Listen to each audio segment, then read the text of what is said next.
అది okay. Okay. శ్రీశైలహృదయాపాత్రం ధీభక్త్యాదిగుణాంతమం యతీంద్రప్రవణం వందే రమజామాతరం. లక్ష్మీనాథసమారంభాం నాదయామనోధ్యమామస్మదాచార్యపర్యంతాం వందే గురుపరంపరాం.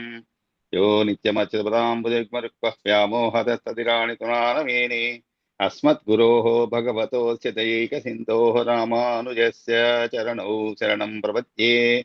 మాతాపితా యువతయः తనయా విభూతిः సర్వం యదేవ నియమేన యదన్వయానాం ఆద్యశ్చ నః కులపతేర్వకులాభిరామం శ్రీమత్తదంఘ్రియుగళం ప్రణమామి మూర్ధ్నా.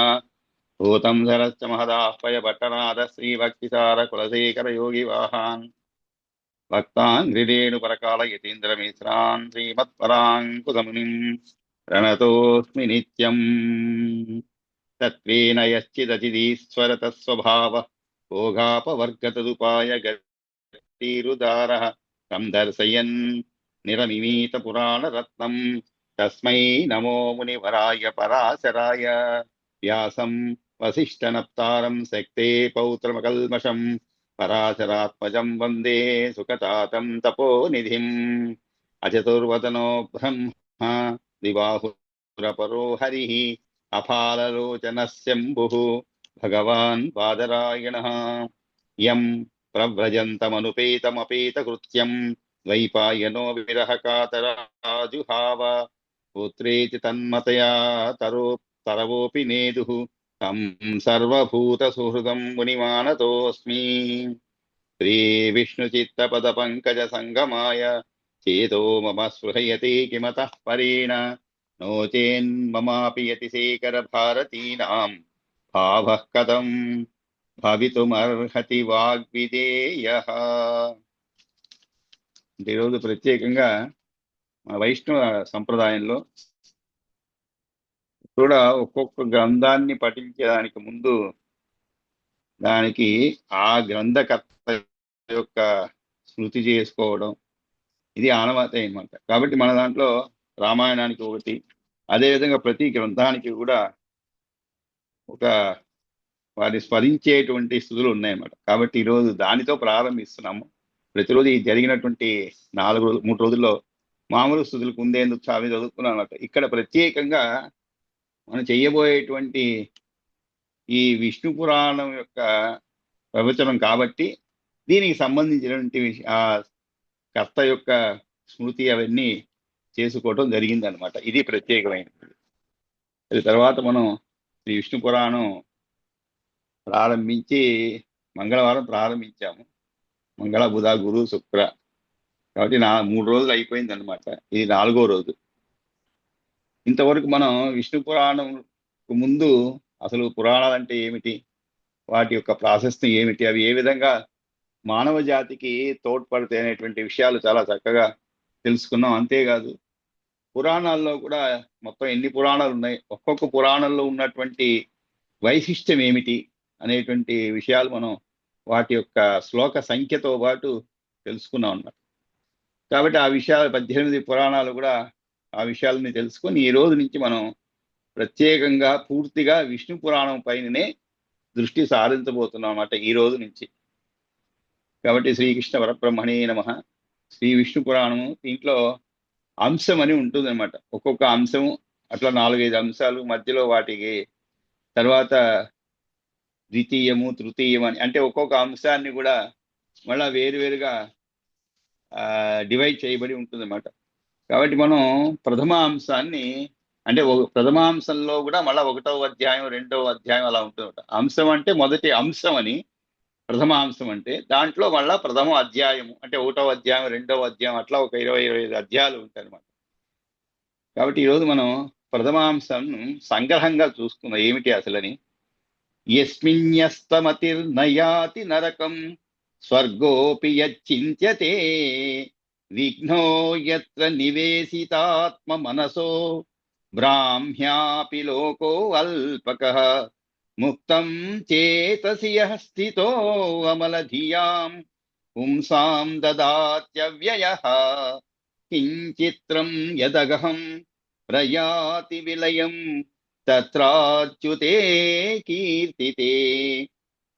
ఈ విష్ణు పురాణంలో మహావిష్ణువు గురించి ఎక్కువగా చెప్పబడింది. కాబట్టి మహావిష్ణువును మనస్సులో నిలుపుకొని తదేక చిత్తముతో ధ్యానము కీర్తనం చేసిన వారికి అవ్యయుడైనటువంటి అచ్యుతుడు ముక్తిని తప్పగా ఇస్తాడు అన్నమాట. కనుక ఈ విష్ణు పురాణంలో శ్రీహరి కీర్తించబడుతున్నాడు అనమాట. యస్మిన్ యస్తం అతిర్నయాతి నరకం స్వర్గోపి యచ్చింత్యతే విఘ్నో యత్ర నివేశితాత్మ మనసో బ్రాహ్మ్యాపి లోకో అల్పకః ముక్తిం చేతసి యః స్థితో అమల ధియాం పుంసాం యదాచ్యవ్యః కిం చిత్రం యదహం ప్రయాతి విలయం తత్ర అచ్యుతే కీర్తితే అన్నారు. అచ్యుతే కీర్తి అంటే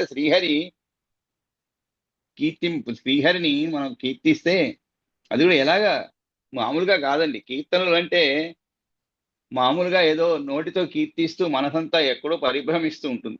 అది కాదు కీర్తన అంటే. తదేక చిత్తముతో ధ్యానం చేయాలన్నమాట.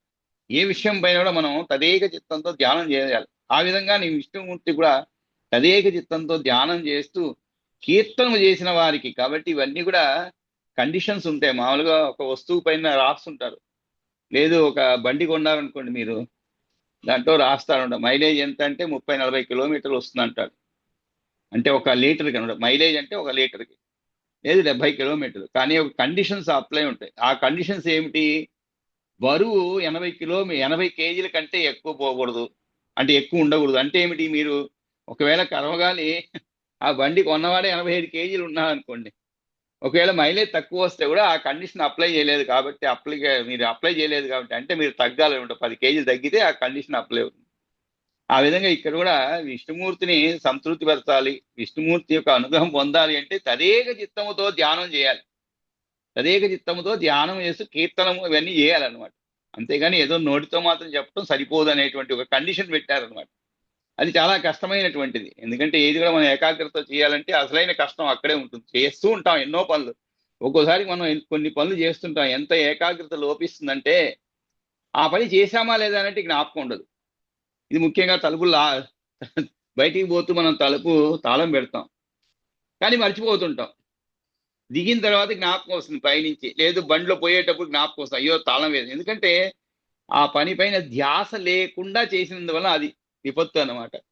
ఏ పని చేస్తున్నాడో ఆ పని పైన ధ్యాస పెట్టి మనం పని చేస్తే అది ఖచ్చితంగా స్థిరంగా ఉంటుంది అనమాట మైండ్లో, అంటే మనసులో ఉండిపోతుంది. కాబట్టి చిత్తంతో ధ్యానం కీర్తనం చేసినామని చెప్పండి.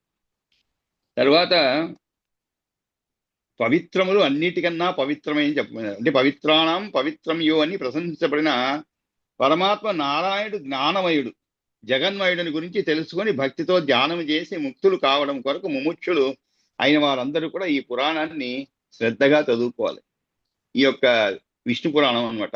యత్రాదౌ భగవాన్ చరాచర గురు మధ్యే తథాంతే చ సహ బ్రహ్మజ్ఞానమయో అచ్యుతో అఖిల జగన్ మధ్యాంత సర్గ ప్రభు తశృణ్వన్ పురుష పవిత్ర పరమం భక్త్యా పఠన్ ధారయన్ ప్రాప్నోతి అస్తి న తత్ సమస్త భువనేష్వేకాంత సిద్ధి హరి.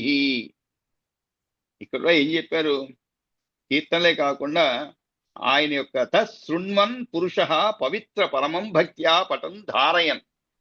పఠన్ ధారయన్ అంటే ధరించి, అంటే మనసులో పెట్టుకోవడం. మనం ఎన్నో స్తోత్రాలు చదువుతుంటాం, కానీ మనం పుస్తకం మూసేస్తే ఒక స్తోత్రం జ్ఞాపకం ఉండదు, మళ్ళీ పుస్తకం తెలిస్తేనే జ్ఞాపకం ఉంటుంది అన్నమాట. ఇంతవరకు రామాయణం 24,000 శ్లోకాలు చదువుకున్నాం, కానీ ఒక్క శ్లోకం కూడా 1-2 శ్లోకం మనకి ఏమన్నా జ్ఞాపకం ఉండొచ్చేమో, కానీ అంటే మనం దానిని ఆ విధంగా చదువుకోలేదన్నమాట. అంటే ధారణ శక్తితో చదువుకోలేదు. మనమే ఏకసంతాగ్రాహులు కాదు కాబట్టి మనకి ధారణ శక్తి అంతగా ఉండదన్నమాట.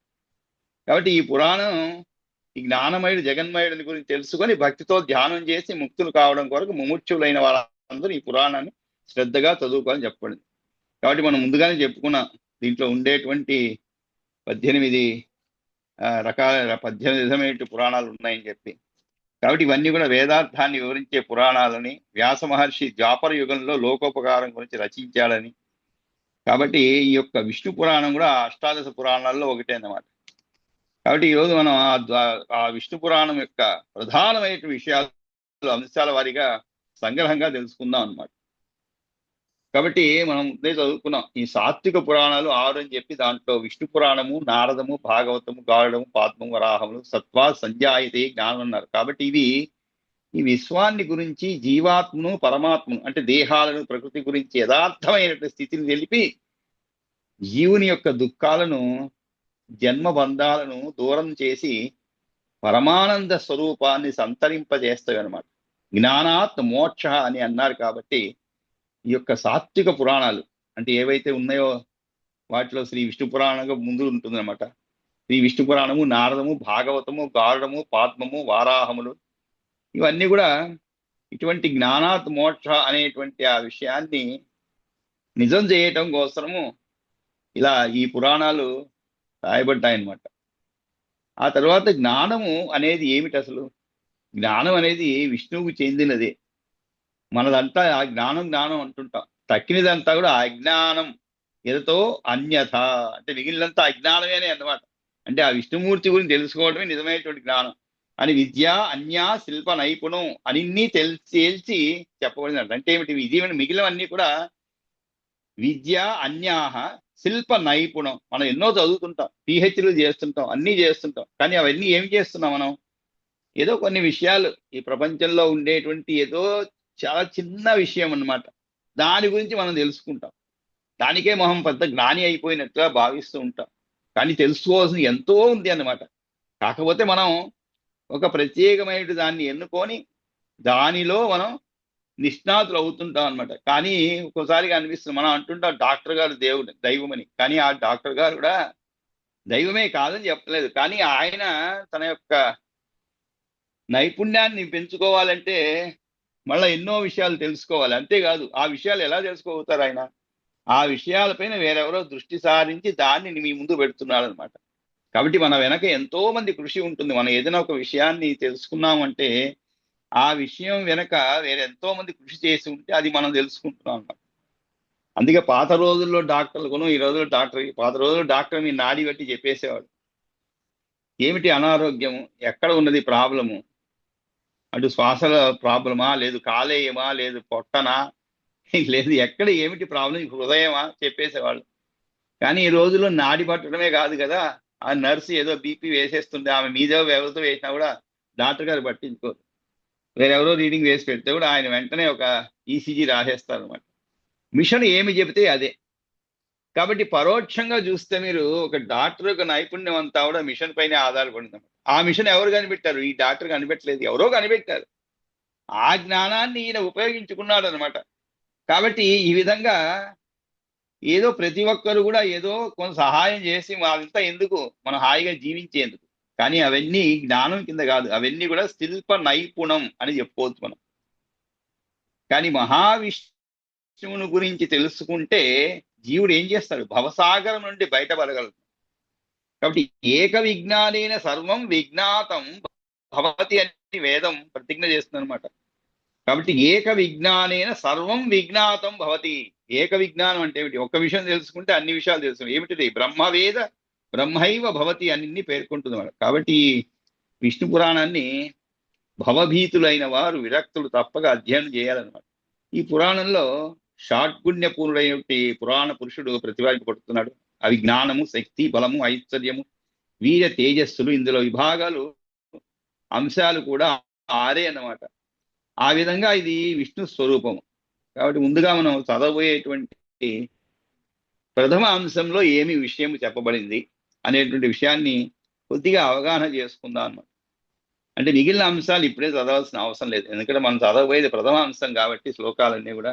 దాంట్లో ఏమి చెప్పబడింది అంటే, వేదవ్యాస భగవానుడు తొట్టతొలి అధ్యాయాన్ని ఆరంభించుతూ ఏం చేశాడు? ఆయన చరాచర జగత్తును సృష్టించిన వాడు, సత్తు అక్షరుడు మరియు పరబ్రహ్మను పేర్లతో పిలువబడేవాడు, చేతనులు అందరికీ తప్పక తెలుసుకోదగిన వాడు, ముక్తి ప్రదాత భగవత్ శబ్దవాచ్యుడు, ఆదిదేవుడు, బ్రహ్మ అయిన వానికి మరియు తన గురువుకున్నూ ప్రణామములు ఆచరించి ఎటువంటి ఆటంకములు ఎదురు కాకుండా గ్రంథం ముగియడం కొరకు మంగళాశాసనాలు చేసినాడు అనమాట. అంటే ఈ గ్రంథకర్త కూడా, అంటే వేదవ్యాస భగవానుడు ఏం చేశాడనే విషయంగా చెప్పబడింది. అంటే ఈ గ్రంథము ముగియడం కోసం ఎలా ముగియాలి, ఎటువంటి ఆటంకాలు లేకుండా ఆ మంగళాశాసనం చేశాడు అనమాట. జితంతే పుండరీకాల్చ నమస్ నమస్తే విశ్వభావన నమస్తే యస్తు ఋషికేశ మహాపురుష పూర్వజ అని చెప్పబడింది అనమాట. కాబట్టి జితం తే పుండరీకాక్ష నమస్తే విశ్వభావన నమస్తే యస్తు ఋషికేశ మహాపురుష పూర్వజ అంటే ఏమిటి? పుండరీకాక్ష అంటే ఎర్ర తామర పూలంటి కన్నులు కలవాడా అంటే ఇదంతా కూడా ఆయన చెప్పినట్టు. ఇది కూడా విష్ణు పురాణంలో మొదటి శ్లోకం అనమాట. ఎర్ర తామర పూల వంటి కన్నులు కలవాడా నీకు జయముగు గాక. అంతేకాదు విశ్వభావన అన్నారు. అంటే ఏమిటి? విశ్వమే స్థానమై ఉండువాడా అంటే విశ్వమును పుట్టించువాడా నీకు నమస్కారము. ఓ ఋషికేశ, ఓ మహాపురుష, నమస్తే యస్తు ఋషికేశ మహాపురుష పూర్వజ అన్నారు. అంటే ఏమిటి? పూర్వజ అంటే ప్రపంచం కన్నా పూర్వం నుండి ఉండివాడు. పూర్వజ అంటే ముందుగా పుట్టినవాడు. జ అంటే ముందుగా పుట్టినవాడు. పూర్వజ అంటే ఏమిటి? పూర్వం నుండి ఉండేటువంటి వాడు అనమాట. అంటే అందరికంటే ముందు, ఇప్పుడు మనకంటే ముందు పుట్టినవాడు మన అన్న. కాబట్టి ఇక్కడ అందరికంటే కూడా ముందు పుట్టినవాడు, ప్రపంచం కన్నా పూర్వం నుండి ఉండువాడు నీకు ప్రణామం అవుగాక. ఇది అన్నమాట. జితం తే పుండరీకాచ్చ నమస్తే విశ్వభావన నమస్తే యస్తు ఋషికేశ మహాపురుష పూర్వజ అని చెప్పండి. ఆ తర్వాత ఈ గ్రంథారంభంలో మైత్రేయుడు, అంటే ఇది ఒక ప్రశ్న రూపంలో జరుగుతుంది అనమాట. మొదట్లో మైత్రేయుడు ఏం చేశాడు? పరాశరుని కొన్ని ప్రశ్నలు వేస్తాడనమాట. ఆయన వేదజ్ఞుడు, తన ధర్మములను నిక్కచ్చిగా పాటించే ధర్మాత్ముడు, తత్వమును ఎరిగినవాడు, మునిశ్రేష్ఠుడు, ఆయన వద్ద విద్యను నేర్చుకున్నవాడు మైత్రేయుడు అనమాట. కాబట్టి ఇంతకీ ఈ విశేషాలన్నీ ఎవరికి సంబంధించింది? పరాశరునికి చెప్పబడింది అనమాట. ఎవరు పరాశరుడు? ఆయన వేదజ్ఞుడు, తన ధర్మములను నిక్కచ్చిగా పాటించే ధర్మాత్ముడు, తత్వమును ఎరిగినటువంటి వాడు, మునిశ్రేష్ఠుడు, ఆయన వద్ద విద్యను నేర్చుకున్నవాడు మైత్రేయుడు అనమాట. కాబట్టి మైత్రేయుడు శిష్యుడు ఆయనకి. ఈ సంసారము జగత్తు ఎట్లా పుట్టింది? రెండవ కల్పంలో అంటే బ్రహ్మగారి రెండవ దినము ఈ విశ్వము ఏ విధంగా రూపుదాల్చుకుంది? దానిలో భాగంగా ఆకాశం ఉన్న పంచమహాభూతాలు, దేవతల పుట్టుక, సముద్రాలు, సూర్యుడు మున్నగునవి అయిన గ్రహాలు, వంశములు, మన్వాంతరాలు, ఇంకా 4 యుగాలు, వాని యందు 4 వర్ణాల వారీగా సమాజ వ్యవస్థ మొదలైన విషయాల గురించి తెలుసుకోగోరినాడనమాట. ఈ ప్రశ్నలు విని అన్నిటికన్నా ముందుగా క్రోధము అనేటువంటి గుణము మోక్షమును కలుగనీయకుండా అడ్డుకుంటుందని చెప్పాడు. ఇది ముఖ్యమైన విషయం అండి.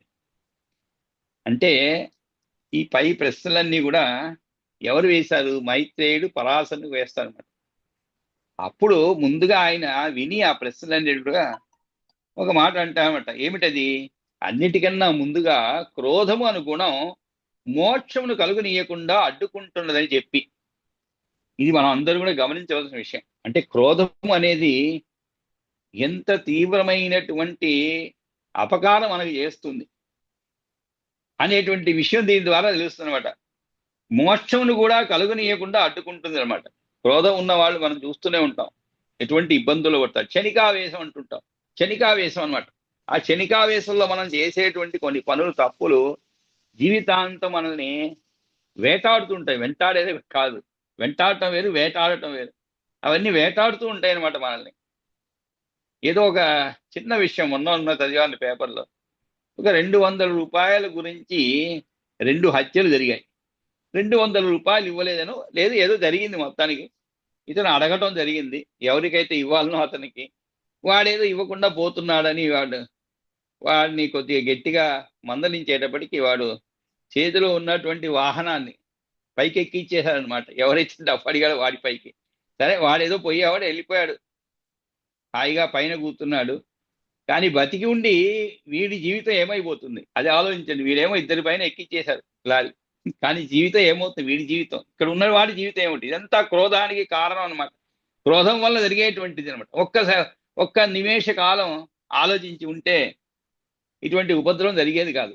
కాబట్టి క్రోధం అనేటువంటి గుణం మోక్షం కూడా కలుగనీయకుండా అడ్డుకుంటుందని చెప్పి, ఇంకా జగత్తు శ్రీ మహావిష్ణువు నుండి పుట్టింది, ఆయన దీని యొక్క స్థితి మరియు లయములకు కూడా కర్త అని సూక్ష్మంగా చెప్పారన్నమాట.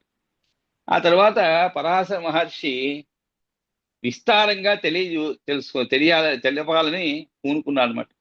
అప్పుడు ఈ విశ్వమంతా శ్రీ మహావిష్ణువు యొక్క ఐశ్వర్యమయ స్వరూపము. ఈ విశ్వం అంతా కూడా శ్రీ మహావిష్ణువు యొక్క ఐశ్వర్యమయ స్వరూపాన్ని వర్ణించి ఆ ఆది పురుషుని స్తోత్రం చేసి సృష్టి ప్రక్రియ ఏ విధంగా ఆరంభమైందో వివరించడం మొదలుపెట్టామట. ఇది ప్రారంభం అనమాట. అంటే మహావిష్ణు పురాణంలో ఇది ప్రారంభం అంట. తర్వాత నానావిధ రూపాలు గుణాలతో కనిపించేటువంటి వ్యక్తము అంటే కార్యము, కనిపించదైనటువంటి కారణ అవ్యక్త స్వరూపమును కలవాడు, జన్మలేనివాడు, అక్షయుడు, బ్రహ్మ రూపుడు అయినటు వాడు వాసుదేవుడే. భగవంతుడైన విష్ణువు పరమపద స్వరూపుడు, నిత్యమైన విభూతిలో ఉండేవాడు. ఆయన యొక్క మన ఆస్తులు ఎలా ఉంటాయండి? కరిగిపోతూ ఉంటాయి. ఒక పెద్ద బిల్డింగ్ కట్టుకున్నాం మనం. ఆ బిల్డింగ్ కొంత రోజులు బాగానే ఉంటాయి, కనీసం మన వరకు పోనీ మన తర్వాత తరానికైనా కూడా బాగానే ఉంటాయి ఐశ్వర్యం. ఆ తర్వాత ఏమవుతుంది? అది కాలగర్భంలో కలిసిపోతుంది. ఎంతో మంది చూస్తుంటాయి, ఎంతో మంది రాజులు వచ్చారు పోయారు, వాళ్ళ ఆస్తులన్నీ ఏమైనాయి, వాళ్ళ ఐశ్వర్యం అంతా ఏమైంది? మొత్తం కాలగర్భంలో కలిసిపోతూనే ఉంటాయి. మీరు ఎంత చక్కగా దాన్ని జాగ్రత్త పరుచుకున్నా కూడా కాలగర్భంలో కలిసిపోతూ ఉంటాయి అన్నమాట. కానీ భగవంతుడైన విష్ణువు యొక్క ఆయన యొక్క విభూతి అనేది ఎప్పటికీ కూడా ఈ విధంగా కరిగిపోయేది కాదనమాట. కాబట్టి భగవంతుడైన విష్ణువు పరమపద స్వరూపుడు, నిత్యము అయినటువంటి, అందుకే ఇక్కడ నిత్యము అని చెప్పండి. నిత్యం అంటే ఏమిటి? అనిత్యం అంటే అశాశ్వతం అని. ఏది శాశ్వతం కానిది అనిత్యం అంటారు. నిత్యం అంటే ఏమిటి? శాశ్వతమైనది. అది నిత్యమైనటువంటి విభూతిలో ఉండేవాడు. ఆయన ప్రధానము పురుషుడు, జీవాత్మ, వ్యక్తము, కాలమని రూపాలతోనూ ఉన్నాడు. ఈ నాలుగింటిని మూల కందమై ముక్తి ఇచ్చే ఆ నారాయణ గురించి జ్ఞానులైన వారు తేటగా గుర్తించగలుగుతున్నారు. ఆయన యొక్క 4 రూపాలను అనాథులు ఎప్పటి నుండో ఉంటున్నవో తెలియదు కనుక అనాథులు అంటున్నారనమాట. ఇంకా వీటికి పుట్టుగా మరణములు అనలేవు. ప్రళయకాలంలో పగలు రాత్రి ఆకాశం అనేవి ఏమీ లేవన్నమాట. బుద్ధి ఇంద్రియాలు వీటికి అందని సర్వాధికుడు పరముడు బ్రహ్మస్వరూపుడకు పురుషుడు ఒక్కడే ఉన్నాడు. ఆయనలోని ఉపాధి రహితమైనటువంటి నామము రూపము లేని ప్రధానము పురుషుడు ఇద్దరూ బయటికి కనిపించకుండా ఉన్నారు. వాటి యొక్క సంయోగము, కలయిక, వియోగములు, విడిపోవుటలు కాల రూపంలో జరుగుతున్నాయి అన్నమాట. ప్రకృతి పురుషుల యొక్క సామ్య వ్యవస్థ ఎటువంటి కదలిక మెదలిక లేకుండా మొద్దుగా పడి ఉండటం ఏర్పడినప్పుడు భగవంతునిదైన కాలస్వరూపం కనిపిస్తుంది అన్నమాట. నిలిచి ఉంటుంది. దాని నుండి మహత్తత్వం పుట్టింది. దాని నుండి సాత్వికము, రాజసము, తామసము అనేటువంటి 3 రకాల కలయిక అయిన అహంకారం ఏర్పడింది అన్నమాట. ఆ అహంకారం నుండి 5 జ్ఞానేంద్రియాలు, 5 కర్మేంద్రియాలు మరియు 11వదైన మనస్సును రూపుదిద్ది. ఇవన్నీ కూడా ఈ విష్ణు పురాణంలో ఈయన చెప్తున్నారనమాట. ఎవరు చెప్తున్నాడు? వేదవ్యాసుడు చెప్తున్నారన్నమాట. ఎవరికి చెప్తున్నారు? మైత్రేయుడు అంటే పరాశరుని ప్రశ్నించినప్పుడు ఆయన చెప్పుకుంటూ వస్తున్నారన్నమాట. ఆ తర్వాత హంత అహమి, ఇక్కడ ఇంకొక విషయం కూడా చెప్పండి. ఎలాగా ఈ ప్రపంచం అనేది ఎలా సృష్టించబడినది ఆ విషయాలను చెప్పుకుంటూ వస్తున్నాడు. అంటే ఇవన్నీ మళ్ళా మనం చదువుకున్నాం. తర్వాత మనం విషయం తెలుసుకునేటప్పుడు అంత శ్రద్ధ ఉండకపోవచ్చు. కాబట్టి ఈ బ్రహ్మగారి నిద్రా సమయం నందు రాత్రి వేళ బ్రహ్మాండమంతా నీళ్లలో మునిగిపోయినందువల్ల బ్రహ్మరూపంలో ఉన్నటువంటి నారాయణుడు నీళ్లకు నిలవడానికి ఆధారమైన భూమి నీటి అడుగున ఉన్నది అని ప్రమాణముతో గుర్తించి పృథివిని జలములో నుండి పైకి తేవడం కొరకు వరాహ రూపాన్ని ధరించినాడు. వరాహ రూపధారి అయినటువంటి శ్రీ మహావిష్ణువు గురించిన స్తుతి శ్లోకాలు పలు రకాలు అయిన ఇక్కడ కనిపించుతవి. ఇవి జనలోక వాసులు చెప్పినటువంటివి మరియు భూదేవి చేసినటువంటివన్నీ కూడా. ఆ తర్వాత కల్పము యొక్క మొదట్లో చతుర్ముఖుడు పరధ్యాసలో ఉండి తొలుత తమస్సృష్టిని, తమో గుణాన్ని పుట్టించినాడు. దానిలో ఉండి తమస్సు ఇవన్నీ కూడా ఎలా ఉద్భవించాయి అనేటువంటి విషయాలన్నీ కూడా దీంట్లో చెప్పబడుతుందన్నమాట ఈ శ్రీ విష్ణు పురాణంలో. ఆ తరువాత బుద్ధిమన్నుడైనటువంటి బ్రహ్మగారి దేహం నుండి క్షేత్రజ్ఞుడు అనే జీవుడు జన్మించినాడు. ఇవన్నీ ఈ విధంగా ఈ సృష్టి యొక్క రహస్యాల గురించి కూడా చెప్పబడుతుందన్నమాట. ఆ తరువాత బ్రహ్మ తనలో నుంచి పుట్టుకొచ్చిన తన రూపమే అయిన స్వయంభూను ప్రజాపాలన కొరకు మొట్టమొదటి మనువుగా నియమించినాడు. కాబట్టి ఈ విధంగా బ్రహ్మ ధ్యానంలో ఉన్నప్పుడు, ఎందుకంటే మానస సృష్టి ద్వారా ప్రజా వృద్ధి కాకపోయినందువలన తనతో సమానమైన శక్తియుక్తులు ఉన్న కొంతమంది కుమారును సృష్టి చేశాడన్నమాట. అంటే మరి సృష్టి అంటే ఏమిటి? ఊరికే చెట్లు చేమలు కాదు. ఇక్కడ ప్రజావృద్ధి కాకపోయినందువలన, అంటే ప్రజావృద్ధి కూడా కలగాలన్నమాట. అది కాకపోయినందువలన తనతో సమానమైన శక్తియుక్తులున్న కొంతమంది కుమారుని సృష్టి చేసినాడు. వారే నవబ్రహ్మలు లేక ప్రజాపతులు అని చెప్పబడతారు. ఆ ప్రజాపతులు వరుసగా వారి పేర్లు ఇవి అని చెప్పి భృగువు, పులస్తుడు, పులహుడు, క్రతువు, అంగిరుడు, మరీచి, దక్షుడు, అత్రి, అదేవిధంగా వశిష్ఠుడు, వీళ్ళంతా కూడా బ్రహ్మ యొక్క మానసపుత్రులు అనమాట. ఇది ఇట్లా ఉంటే బ్రహ్మ ధ్యానంలో ఉన్నప్పుడు ఒకానొక వ్యక్తి తటాలను ప్రత్యక్షమవుతాడనమాట. అతడు ఎలా ఉన్నాడు? ఎత్తులావును కలిగిన శరీరాన్ని కలిగి ఉన్నాడు. కాగా సగము దేహము నిందు ఇలువునా ఆడమగ లక్షణాలు కలిగి ఉండడానికి చూసిన బ్రహ్మ అతన్ని నీ ఒక లక్షణాన్ని కలిగిన రెండుగా స్త్రీ పురుష రూపాలుగా విడదీసుకో అని ఆదేశించాడు. ఆ అర్ధనారి నరస్వరూపుడిని వెంటనే తన ధ్యానంలోకి ప్రవేశించాడనమాట. బ్రహ్మ యొక్క ఆదేశ ప్రకారం అతడు తను రెండు చేసుకుని తిరిగి పురుష రూపాన్ని 11 పూర్ణ ఆకారాలుగా మార్చుకున్నాడు. ఇతడు క్రోధ సంభవుడు రుద్రుడు అనమాట. ఆ తర్వాత స్వయంభూ మనువు గొప్ప తపస్సు చేసి ఇవన్నీ కూడా, ఈ విషయాలన్నీ కూడా ఈ ప్రథమ అంశంలో చెప్పబడింది అనమాట. ఆ తర్వాత దక్షుడు విషయం చెప్పబడుతుంది. దక్షుడు ప్రసూతి ద్వారా 24 మంది కూతుర్లను పొందినాడని చెప్పి వారి పేర్లు వరుసగా శ్రద్ధ, లక్ష్మి, ధృతి, తుష్టి, ఆ విషయాలన్నీ కూడా చెప్పబడింది. ఆ తరువాత అంటే ఇవన్నీ ఒక్కొక్క అధ్యాయం అంట. తర్వాత అష్టమ అధ్యాయంలో రుద్ర సర్గము, రుద్రుల యొక్క పుట్టుక వర్ణింపబడుతుంది అనమాట. ఆ తర్వాత భృగు మహర్షి యొక్క సాధారణమణి అయినటువంటి ఖ్యాతి, ఆమె ధాత విధాత అనేటువంటి ఇద్దరు దేవతలను మరియు దేవుడైన శ్రీమన్నారాయణకి ప్రీతిపాత్రులైన ఆయన ఎదపై నెలకొని ఉండే లక్ష్మీ అమ్మవారికి జన్మనిచ్చిందనమాట అని చెప్పడం జరుగుతుంది దీంట్లో పరాశరుడు. ఆ తరువాత మైత్రేయుడు ఒక ప్రశ్న వేస్తాడు ఇంతవరకు విన్న తరువాత. ఏమని? ఓ ఆచార్య, శ్రీదేవి అమృతము కొరకు దేవదానవులు నారాయణ సహాయముతో పాల కడలి చిలికినప్పుడు అందులోంచి జన్మించిన చెప్తున్నారు కదా, ఇది మనం తెలుసుకోవాల్సిన విషయం అన్నమాట. అంటే భృగు మహర్షి యొక్క సహధర్మిణి అయినటువంటి ఖ్యాతి, ఆమె ధాత విధాతాను ఇద్దరు దేవతలను మరియు దేవుడైన శ్రీమన్నారాయణకి ప్రీతిపాత్రులైన ఆయన ఎదపై నెలకొని ఉంటే లక్ష్మీ అమ్మవారికి జన్మనిచ్చింది అని చెప్పారు. అంటే దీంట్లో అప్పుడు ఈయనకి సందేహం వస్తుంది. ఎందుకంటే మైత్రేయుడు సందేహంతో ఇలా ప్రశ్నిస్తాడనమాట. ఏమని ప్రశ్నిస్తాడు? ఓ ఆచార్య, శ్రీదేవి అమృతము కొరకు మనం చదువుకున్నాం, అది క్షీరసాగర్ మదనంలో ఈ విషయం ప్రస్తావించబడుతుందన్నమాట.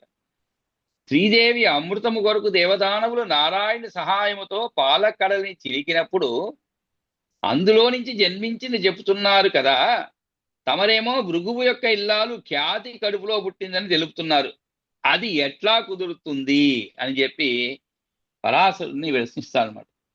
అప్పుడు పరాశరుడు ఈ విధంగా చెప్తాడు. ఏమని? శ్రీ మహాలక్ష్మి ఆ మధుసూదనునికి ప్రియమైన ఇల్లాలు. ఆమె వాళ్ళిద్దరూ ఒకరినొకరు విడిచి ఉండరు. ఆమె నిత్యాన పాయిని.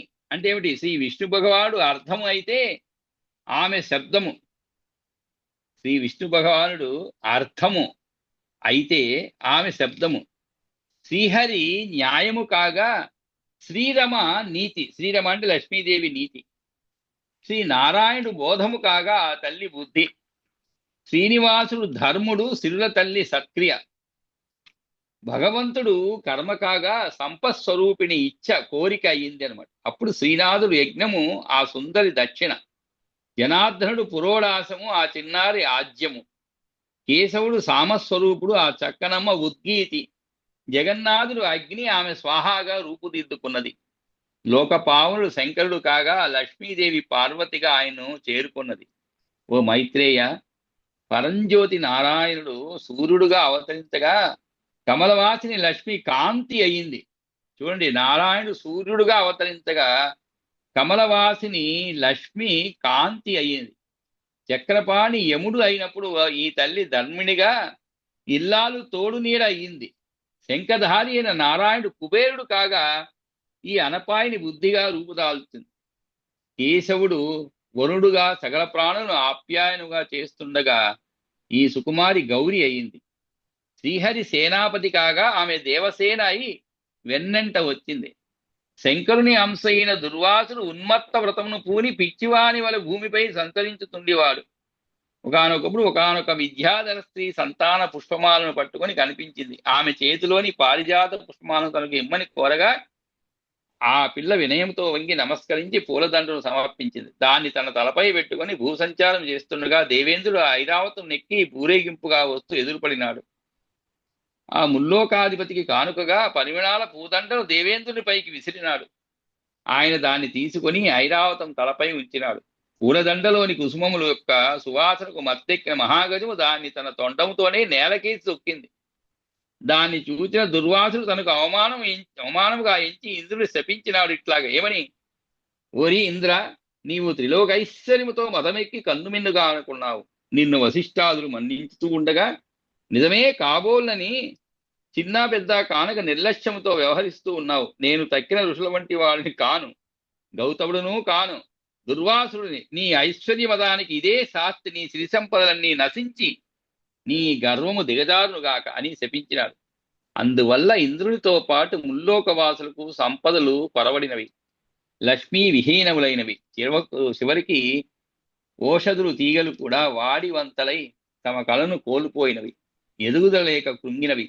పాడి పంటలు లేవు, దాని వలన యజ్ఞాలు నిలిచినవి. తాపసులు తమ తపములను మానుకున్నారు. ప్రజలు దాన ధర్మాలను ఆచరించడం మర్చిపోయారు, తమ పొట్ట నింపుకోవడానికి పాటుపడినారు. ఇదే అదనుగా దైత్యులు దానవులు కలిసికట్టుగా అమరావతిపై దండెత్తి లక్ష్మీ విహీనులు ధైర్యం ఉత్సాహము త్వరవలను కోల్పోయిన దేవతలను పరావహించినారు, పారద్రోలినారు. అప్పుడు అమరులు అగ్నిహోత్రుని ముందుంచుకొని బ్రహ్మ వద్దకు పోయి మొరబెట్టుకున్నారు.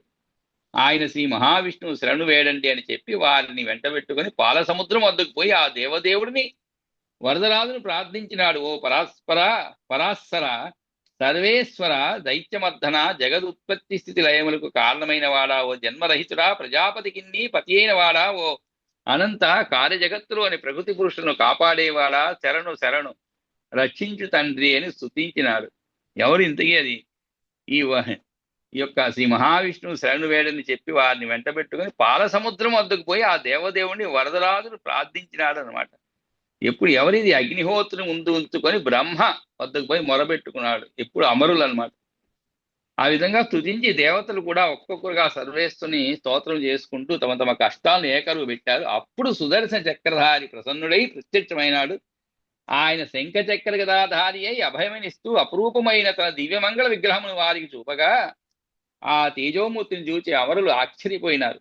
ఏకాఏకీగా చూడలేక కనులు మూసుకొని, ఏకాకి అంటే ఏమిటి? ఎలా కళ్ళు విప్పారుతూ అనమాట. చూడలేక కనులు మూసుకొని ఆ స్వామిని ప్రశంసించినారు. ప్రసన్న వరదుడైన లక్ష్మీనాథుడు వారికి అభయమిచ్చినాడు. తిరిగి మిమ్మలను శక్తిమంతులు చేస్తా అన్నాడు. అందుకు క్షీరసాగరాన్ని చిలుకండి, దానిలో నుంచి అమృతం ఉద్భవిస్తుంది. దాన్ని త్రాగిన మీరు అసురులను తరిమి కొట్టగలుగుతారు. పైగా మీకు నేను తోడుగా ఉంటాను, సర్వవిధాలుగా సహకరించుతాను. కానీ మీరు మీ సోదరులు అయిన రాకాసులతో చెలిమి చేయండి.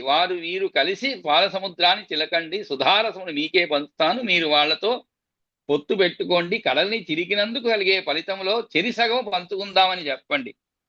సమస్త ఔషధులను పాల సముద్రంలో కుమ్మరించండి. మంత్రమును కవముగాను వాసుకుని కవ పుత్రుగాను అమర్చుకోండి, పొండి ప్రయత్నించని చెప్పినాడు అనమాట. అప్పుడు శ్రీహరి సహకారంతో క్షీరోదధిని దేవదానవులు చిలికినప్పుడు తొలుత కామధేను ఆవిర్భవించింది. పిమ్మట పారిజాత వృక్షము అందగత్తెలైన అప్సరసులు ఉద్భవించారు. దాని వెనక విషము హాలాహలము బయలుపడగా పాములు తమ భాగముగా గైకొన్నవి. పిదప తెల్లని వస్త్రాలు ధరించిన ధన్వంతరి అమృత భాండమును చేతపట్టుకుని ఆవిర్భవించినాడు. తరువాత లక్ష్మీదేవి అవతరించింది. ఆమె శ్రీహరిని వరించింది. ఆయన తన వక్షస్థలంలో చోటు ఇచ్చినాడు. శ్రీమన్నారాయణతో కూడి ఉండి దేవతలను చల్లని చూపు చూచింది. అమరులకు కొత్త చైతన్యం కలిగిందనమాట. ధన్వంతరి చేతుల్లోంచి రాకాసులు అమృత భాండాన్ని అపహరించారు. శ్రీ మహావిష్ణువు జగన్మోహినిగా రూపుదాల్చి దైతేయులను వంచి సురలను పీయూషాన్ని త్రాగించినాడు. అప్పుడు దేవతలతో పోరు సల్పినారు నిశాచరులు.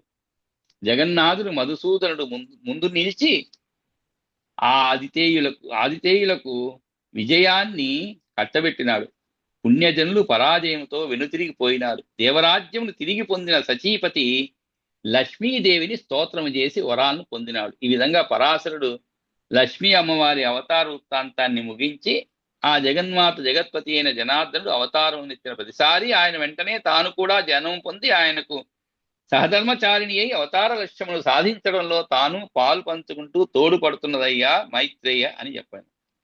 ఆ తర్వాత దశమాధ్యాయంలో భృగువంశాన్ని వర్ణించబడుతుంది.